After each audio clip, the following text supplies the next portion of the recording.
Баршаңызға қайырлы күн, сіздермен бірге Жансая. Бүгін сіздерге өте дәмді, ерекше кешкі аспен бөлісетін боламын. Ең алдымен таза ыдысымызға суымызды құйып аламыз. Үстінен бір дана жұмыртқамызды саламыз. Тұзымызды салып, араластырамыз ерігенше. Каналыма тіркелмеген болсаңыз, каналыма тіркеліп, менімен бірге видеоның соңына дейін көрулеріңізді сұраймын. Үстінен ұнымызды салып, орташа қамыр илейміз. Менің каналымда бұдан да басқа ыстық тағамдар, пирогтардың, шелпектердің неше түрлі рецепттер бар. Каналыма кіріп көрсеңіздер болады. Дәл осындай жұмсақтықта болады қамырымыз. Бұны енді 8 немесе 10 бөлікке бөлеміз. Мен 8 бөлікке бөлемін.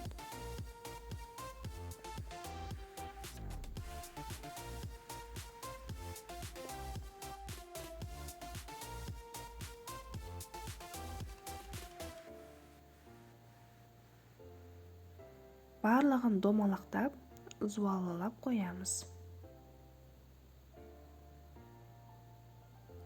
Каналыма тіркелмеген болсаңыз, каналыма тіркеліп, қазақша каналдың одан ары дамуына септігіңіз тигізіп, төменге пікіріңізді қалдырып, осы видеоны туысқандарыңызға, достарыңызға жіберіп бөлісіп отырсаңыз.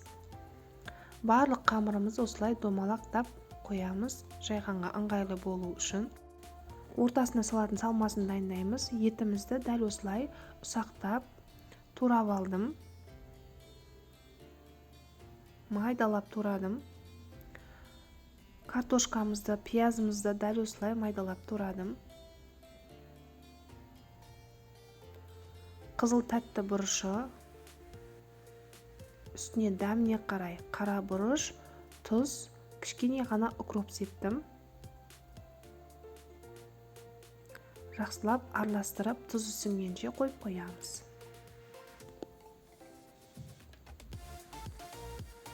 Қамырымызды жаямыз. Ұнды сеуіп отырып жаямыз. Қамырды дәл мен көрсеткендей етіп жайыңыздар. Сонда қамырларыңыз тез жайылады, әрі бір тегіс жайылады. Бір шеті жұқа, бір шеті қалың болып кетпейді.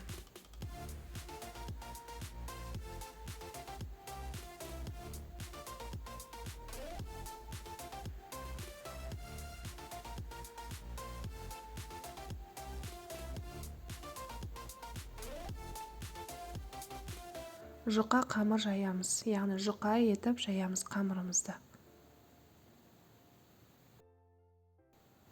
Міне дәл осындай жұқалықта болады. Бетін майлаймыз сұйық маймен. Бетіне салмамызды саламыз.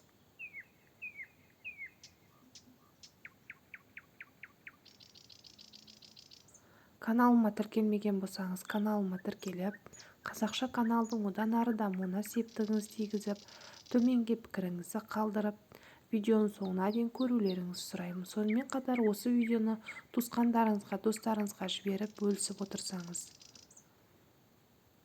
Барлығын осылай дайындап аламыз.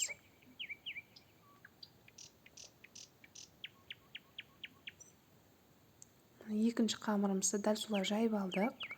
Бетін майлаймыз. Бетіне салмасын саламыз. Жаңағыдай ораймыз.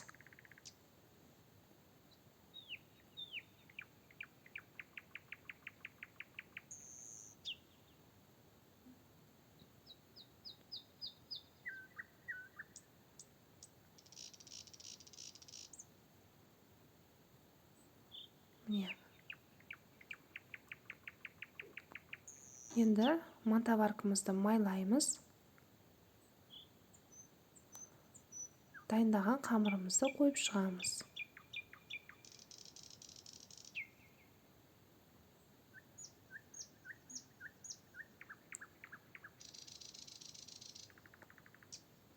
Бетін де майлап шығамыз.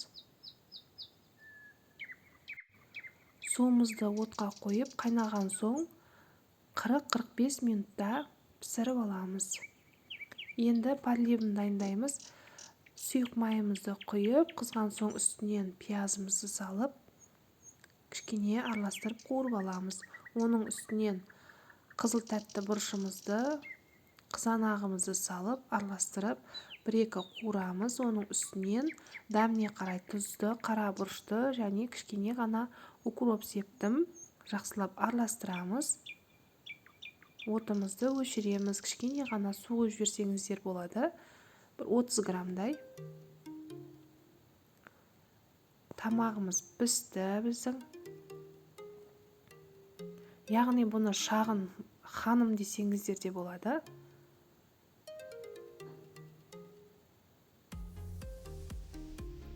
Жаңағы подливімізді бетіне қойып шығамыз.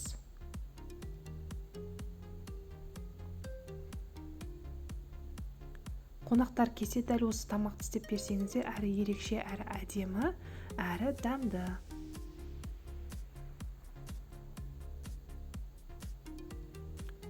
Каналыма тіркелмеген болсаңыз, каналыма тіркеліп, қазақша каналдың одан ары дамуына септігіңіз тигізіп, төменге пікіріңізді қалдырып, осы видеоны туысқандарыңызға, достарыңызға жіберіп бөлісіп отырыңыздар. Міндетті түрде істеп көріңіздер, өте дәмді, сәтті болып шығатын рецепт. Көріп тұрғанда барлығы таза піскен. Істеп көріңіздер, ас болсын.